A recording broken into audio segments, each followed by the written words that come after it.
Magali Breton, nous nous rencontrons dans un double cadre qui est celui de rencontre des auteurs francophones, ce réseau international d'écrivains de la francophonie, comme son nom l'indique, et par ailleurs dans la perspective du Salon du Livre de Wallonie, qui est un salon du livre qui se tient à Mons en Belgique et auquel vous-même et une dizaine d'autres auteurs du réseau allez participer. Alors, vous êtes, je dirais, inscrite dans la ligne poétique de l'écriture. Est-ce que vous pourriez tenter une définition de ce qu'est l'écriture poétique, ce qu'est la poésie? Alors là, si vous m'accordez une petite heure, je vais pouvoir vous dire ce qu'est la poésie. La poésie, en fait, c'est vraiment la liberté totale dans l'expression d'une vision du monde. C'est-à-dire qu'il n'y a pas de limite de temps, d'espace. On peut interpréter nos émotions, interpréter les émotions des autres, se projeter dans des univers imaginaires à partir quand même, enfin moi je puise dans la réalité et puis je travaille sur cette réalité. Et l'humain est au cœur de mes propos, donc forcément l'inspiration, elle est toujours renouvelée, sans cesse renouvelée dans l'observation des autres, de ce qu'ils nous apportent, dans la richesse des rencontres. Alors, est-ce que une définition comme celle que je vais vous proposer, que j'ai lue quelque part parmi mes recherches de définition de ce qu'est cette magie finalement de la poésie, la définition est la suivante. La poésie pourrait être le point incandescent de la philosophie, c'est-à-dire du questionnement. Oui, la poésie est là aussi pour interroger. Le mot incandescent, il est très puissant, hein, c'est-à-dire que ça nous brûle. Cette brûlure, elle peut être douloureuse, elle peut être aussi nous suggérer hein, beaucoup de pistes d'écriture. Donc cette définition me paraît, c'est peut-être pas celle que j'aurais imaginée moi-même, en tout cas elle me parle.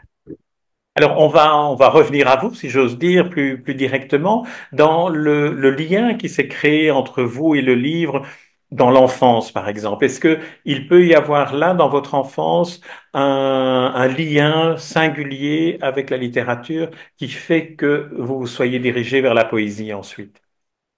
Alors la littérature, sans doute, mais je viens d'une famille bon, très modeste où le livre n'était pas très présent finalement, mais la musique extrêmement présente.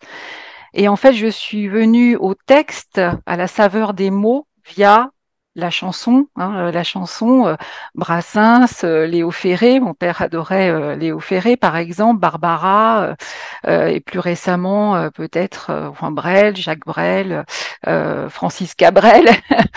Et ensuite, je me suis inscrite à des cours de chant au conservatoire où j'ai découvert le répertoire classique avec de la mélodie française mise en musique à partir de poèmes. Donc, par exemple, Gabriel Fauré, qui a mis en musique des poèmes de Baudelaire ou de Verlaine, ou bien encore Berlioz, qui a mis en musique des poésies de Théophile Gautier. Et donc là, ça a été une découverte qui m'a vraiment bouleversée, voilà, bouleversée. Et chez moi, on aimait chanter. Ma grand-mère m'emmenait écouter des concerts. La Belle au bois dormant, moi, je l'ai découverte au travers d'Igor Stravinsky, par exemple. C'est via la musique, en fait. Et les mots en poésie, c'est de la musique. Il y a une métrique, il y a une résonance. Et donc, dans la poésie, je retrouve cette musique aussi.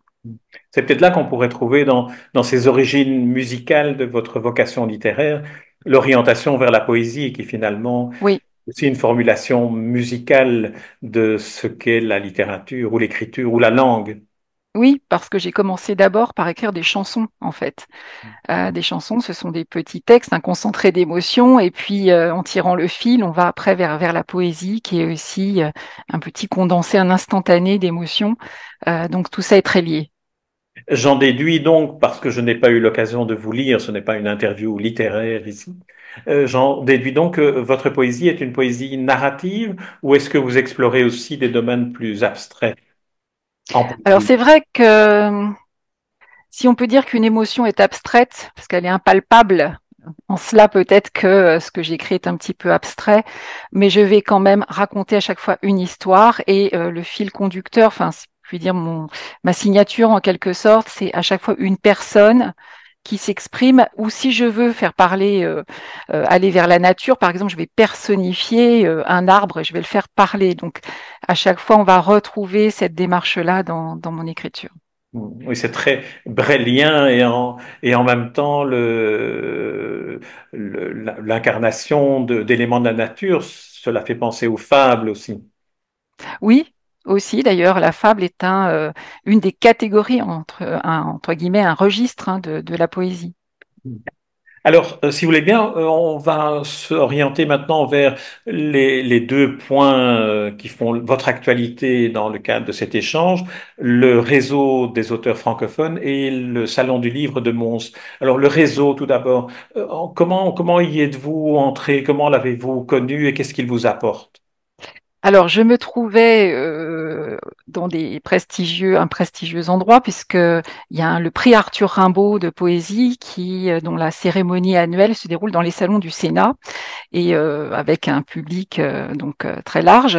Et je me suis retrouvée à la table d'une des membres du réseau, qui immédiatement m'a mise en relation avec Sandrine Mérès-Coucourutz, et elle m'a dit, il faut absolument que tu rejoignes ce réseau. Et ça s'est fait ainsi. Et je pense que c'est une des vocations du réseau, que ses membres en parlent, attirent vers ce réseau des nouveaux auteurs.